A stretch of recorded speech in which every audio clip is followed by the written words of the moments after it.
Good afternoon, everybody. Welcome to today's introductory press conference. Before we get into questions from assembled media, we'll begin today's press conference with some opening remarks by Austin FC Sporting Director Rodolfo Borrell. Hi, everyone.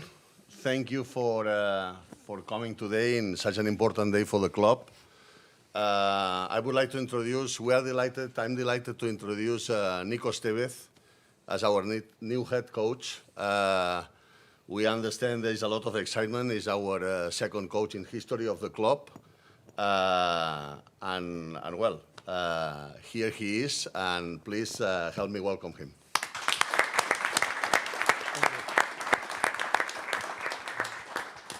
Well, first of all, thanks everyone from media, partnerships, front office that came here to welcome me. I would like to thank Rodo for believing in me as the second head coach in history of Austin FC. Also, thank to Anthony for support Rodo in his decision, and I can't wait to start and meet everyone, meet the fans, start working with the players, and see what can we bring to this amazing franchise, young but intense, and with a bright future. Thank you, Rodo. Thank you, Nico. We'll go now to questions from the media. Gwen will pass the microphone around as you all raise your hands. When I call on you, please introduce yourself, name and outlet before you go into your questions, and indicate whether your question is for Rodo or Nico. We'll stick to 2 questions per person on the first go-around and come back around if we have time for more. Moises, your hand was the first one up, so we'll start with you. Moises Chuyan, Verde All Day. Al principio, profe, bienvenido a Austin. Rodo, I have to cite something that has become a part of the conversation since the announcement of the hire. There's been a great deal of interest in the context for this. You had mentioned names that we would not believe, and I was hoping that you could offer some context as to why this name at this time for the challenges that face the club in this moment. Well, it is true that there has been a good amount of interest in the position, okay, which is good, which means that we are a great club, that we are in a great place, and we are very desirable.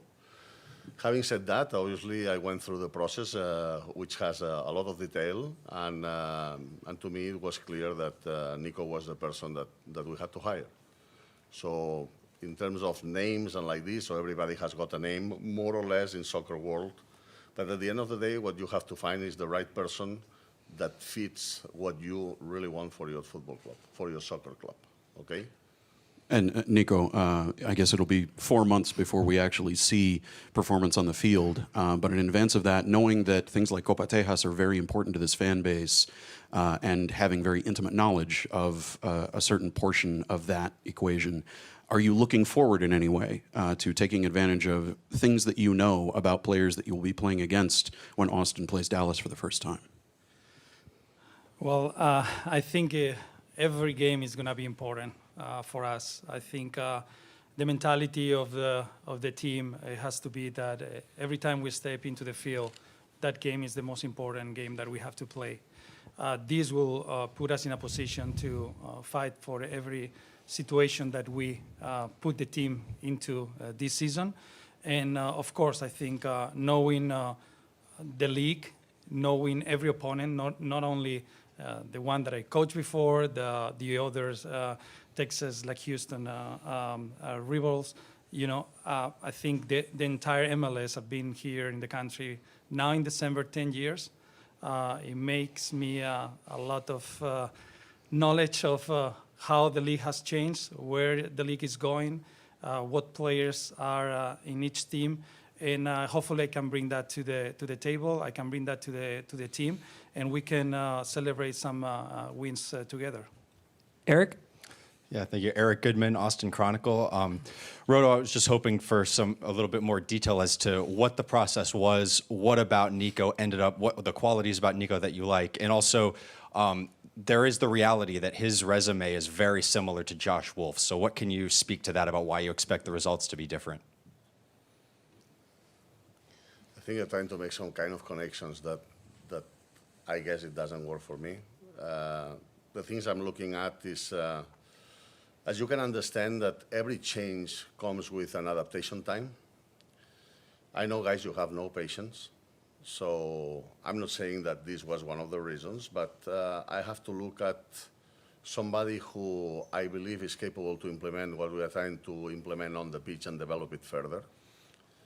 The second thing would be that to me was important somebody who had a background at having coached youth players, because like it or not, in MLS, there is a lot of developing within a first team environment because of the fact of DPs and young players and having to integrate all of that. In addition to that,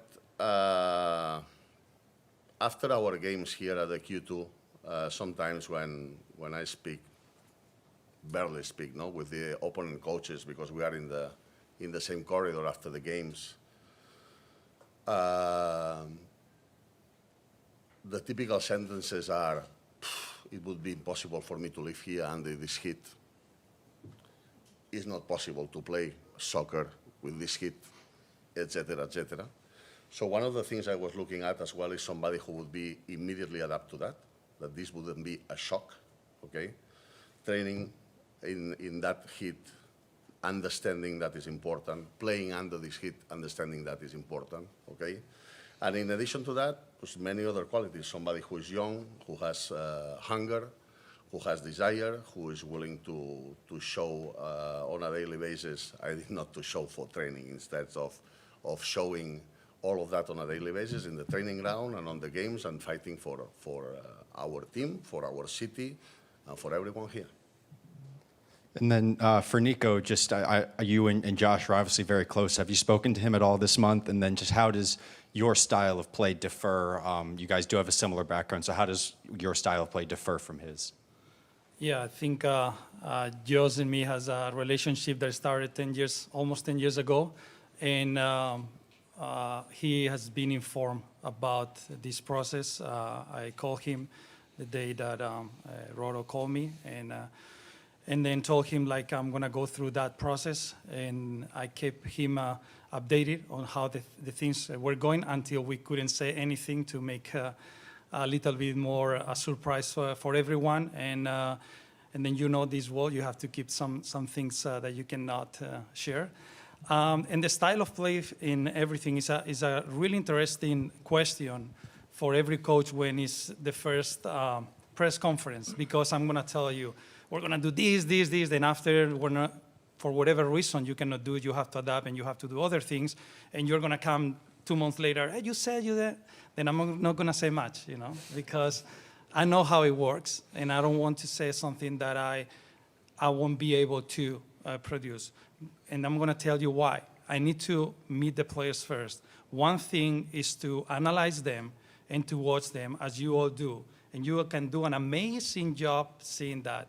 After, when you train them, you really know what they're capable and where the best positions we can feed them. Then when we have that, we'll create the best style of play as possible. But one thing that I know that is going to be important here in Austin is that we want a team that is intense, that is going forward, that is creative, because this city is creative. And then we want to install this on the team. How? With the roster that we have, with the players that will come, and then together bring the best product as possible that make us a team that can compete against any team in this league. I want to add something, please, to your question. Somebody told me a few years ago that the US is a huge country, but soccer world is very little. So which I mean referring to the connection that you were trying to make at the very beginning. If you ask coaches and assistants around the country, everybody has played with that one or coached with that one or knows the other one, absolutely everybody. And his hiring is non-related to any kind of these connections. To the question if I know Nico before hiring him, if we were friends or something like that, is a no. Just if somebody is waiting for asking this question, is a no. It's not related to friendship or anything. Colby? Colby Gordon, Austin American Statesman. Nico, what didn't work out in Dallas the first 4 months of this year? What didn't go well? Yeah, it's interesting because you usually ask when things are not going well, right? When things are going well, you don't ask what it worked. I mean, for me, it was very clear in analyzing the 3 years, not just the 4 months. You have to have a bigger range of amount of data when you have to analyze things. And if you go through the 3 seasons, the first seasons we didn't have injuries. Everything went in our way. Everything went in our way. And then we were able to get the best result possible. The second season, we were in the same pace. If you analyze the numbers when we had the full roster, we were in the same pace as the first season. Then injuries come. Then some key players are missing. Some players go to the Gold Cup, and then what happens is you as a coach needs to adapt and needs to change things. This takes time. Then results don't go. Then players come, and then you make a final push, and we were able to make the playoff. This season, we started already with 3 players out of the season. 3 starters, and these 3 starters in MLS is a lot. Then after that, in preseason, 3 more players that were started got injured too. And all no muscle injury. It was all, ACL, knee, ankle, and then back that are, not very frequent type of injuries in a normal season. Then after that is difficult. When we were recovering, we were starting to get where we were, but sometimes soccer doesn't have time for these things, and I accept that. And it was my responsibility to find a way without those players to make the team compete. But sometimes, we coaches are humans and cannot make miracles every single season. But I feel confident about all this learning experience that I went through, that anytime that can happen, something like that, how we can approach that and make the team compete in the best way possible. But this is barely what happened during this past season. And then I guess a question for management. This is a rather quick hire right after kind of the firing. Was it just because you found the person you wanted right away, or how many people were interviewed? Did you look at? Just kind of take us through the process and the timeline. Well, it was very clear in my mind what I wanted moving forward for our club, and yes, we went through the detailed process that we have to go according to MLS, and we interviewed different people, and at the moment I interviewed him, he stood up and ticked a lot of the boxes that we were looking for, and that's why. That's the reason why. We don't want to delay things. If we wouldn't have found the right people, obviously, we would still be looking for them. But the timing is just it's just been like this. Thank you, Jorge.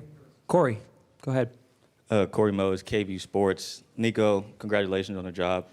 Just wanted to ask, your time in FC Dallas, I know you had to prepare and strategize for Austin FC. Wondering, in your preparation, in your staff's preparation, what are some deficiencies you saw in this club, and how do you plan on fixing them as the lead man here now? Well, I think one of the things that you can do is either you analyze what deficiencies are and then you make adjustments, or either you start and then you figure out things, right? We are in the process right now to analyze things. Because, as I said, one thing is to watch the team and analyze it as an opponent and everything, but I haven't even been in the training facility. I haven't even met some of the players. I've called all the staff. We need to bring new staff also. After that, we'll do an evaluation as a team. Like we ask the players to play as a team. This is a teamwork also as a staff. It's not about what I think or other thing. Is we together with the staff, we'll figure it out and we'll try to bring everything that is the best for the club. And I know you just say you haven't talked to any of the players yet, but I'm just wondering, what about this roster excited you to accept this position?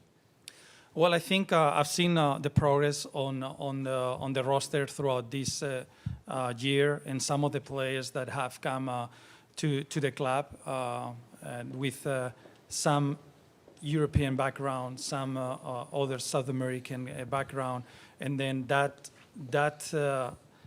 players I think are bringing some other players that play in the MLS, right? And they came to and have done a really good job. I think it's exciting to see that is a really good base. That is work to do still for every one of us, but it's a good base that you can build from there. And you saw during this season some really good moments of the team in Leagues Cup where they competed really well. How the team has played some away games lately, and then the last game at home, you know. And then there is some exciting things there that it makes us to be optimistic on what we can build. Bob? Nico, Bob Ballou, CBS Austin. What were some of the biggest things you learned in your coaching tenure in Dallas, and how do you feel like you've grown? Are there any changes that you want to make as you step into a second job? Yeah, I think you learn from everything. You even learn how you speak to the sporting director, to the ownership. You know how to speak to the team doctor, to everyone. You know how you try to bring everyone together. How you make changes into the training facility. How these changes affect the group. How little details change. You know, I've learned and this happens in every club. When a player has a child, how it's going to affect in the next performances. When you have some injuries and you change and tweak things, how you're going to manage these other things. When a player is negotiating a contract, you know, then how he's going to perform. You learn throughout all these things. But the one thing that I've learned is how to manage the load in training with the heat. That is the big factor that I've learned being in Dallas. It's unbelievable. If you haven't experienced that, every single day training in that heat, like it's mentally consuming. And then how you manage that, how you change the training, how you make yourself more creative on those things. That is the big takeaway that I've learned throughout my experience in Dallas. And then Rodolfo, I know you mentioned youth, or young, and desire and hunger for Nico. What were some of the things soccer-wise that really impressed you the most when you were going through the process? Well, at the end of the day, I'm in MLS and I'm watching games of all our opponents, and there, obviously, you can see straight away the style of play that every single coach is trying to implement. How he's trying to adapt also to the players that he has, and but again, this was one reality what he had before. Now is a completely different one. And by the way, I would encourage everybody to look forward. So everybody comes from a club, but we are here to speak about Austin FC and how we move this forward. And for the same reason, I was not very keen to respond to many questions about my former club when I was here on day one. You can do whatever questions, but I would appreciate that the questions are about Austin FC, which is what matters, and not relating to the past and the past and the past and the past. I'm going to tell you one thing. I'm going to put you one example that I apply to myself. The first day my family moved to the UK. We moved to the UK, and in my house, we decided we were not going to have any Spanish channels. At that point, I was not capable to follow a movie more than 10 minutes in English speaking, but we forced ourselves. And this was a decision of understanding that we had moved forward, and we move and we look forward, no backwards. So I would appreciate avoiding questions of comparing with past. Everybody comes from different places, but this is about Austin FC. I'm sorry, because I got in the middle to your question. In addition to what I saw, I think this background with youth players, I think this is not the most important thing. You don't hire a coach because of that, but the fact that he can speak in English and Spanish in this place, especially in Austin, is going to facilitate engaging with the fan base, which is very important because our fan base is our engine and is the most important thing. And in addition of that, the style of play that I could see, that I could anticipate, the hunger, the determination, the willingness to come as well, the immediate adaptation to the environment in terms of heat, in terms of Texas culture as well. There are many things, and that's why at this moment, to me, it's not about names. It's about people who tick all the boxes and who I believe is going to be capable to move things forward in our amazing soccer club. Thank you, Bob. John, go ahead. John I, Fox 7 Austin. Coach, after getting fired back in June, are you surprised to be here? I always said that in order to be hired, you need to get fired. Because if I'm working in a club as a head coach, it's going to be really difficult that I've been here already, right? These are steps that every coach has to embrace and pass. It's hard. It's easy to say fire. You know, it's easy to say that. I can guarantee you that when you get fired, that feeling, I don't desire to anyone in this room. And then it's something that it is tough, you know? But again, if getting fired made me stay here, you know, it's what life gives you. I always said, there is nothing that you can prepare. Life is going to guide you where you have to go. And then this is our mentality in our family, and we have been moving around for a long time, and we're happy about the style of life that we've gotten. I would like to remind everyone that all the coaches get fired and get hired and get fired and get hired. Jim? Yeah, good afternoon. Jim Vertuno with the Associated Press. Nico, I guess I know you said you still have to meet with players, but is there a wish list that you would? What would be your priority for your wish list for the roster for next season? What would you want? Anything new for the roster for next season? What would be your top priority? And then I'm coming to you based on what he says. So. Don't worry. Look, I've been surviving to Jorge 1 year, so you can imagine. I think it's you know, it's not about a wish list. It's about the right player, the right position, the right people that fits for our project. And it's sometimes it's nice to hear about names, you know, but sometimes are not the right fit. And then this is Rodo's job, you know, find the right fit. And this is something that he always share with me when it's the moment.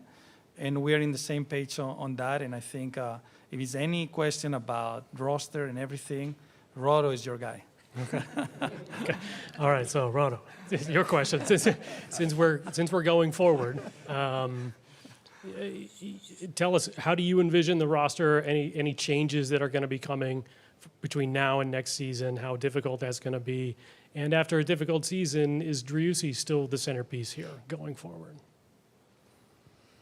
Well, the first question, as I mentioned from day one, we are trying to improve. We are going to improve the roster every single window.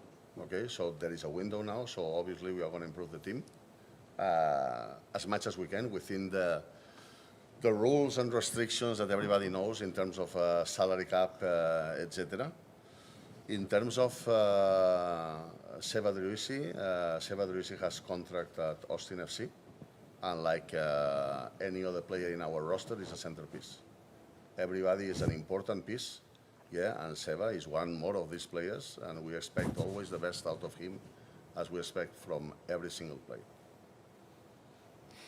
Does anybody who has not asked a question yet have one? So we're just about at our time limit here. Lincoln? Yep. Lincoln Rose, Austin FC Broadcasting. Nico, you've been here as an opposing coach. You've been here a couple weeks ago as a coach with the good guys. Could you speak to your experience in what we think is a pretty special atmosphere, both here at Q2 Stadium, but the supporters as a whole, who I know have also traveled well to your time in Frisco? Well, I think I can tell you, I don't have even to tell you. You have experiences. The people that come to the stadium has experiences. People that support Austin, people that is in the opponent side, they all are gonna answer the same. This is magic in this building. Every single time when everything is linked, team and fans, it's something magic can happen here, and this is what we are gonna try to do and expect for the next season. All right, everyone. We will go ahead and wrap it there. Thanks, everybody, for coming. Media members, you're welcome to follow us out onto the field for a photo opportunity. And we'll have one here as well before everyone heads out onto the field. Okay. Thank you, guys.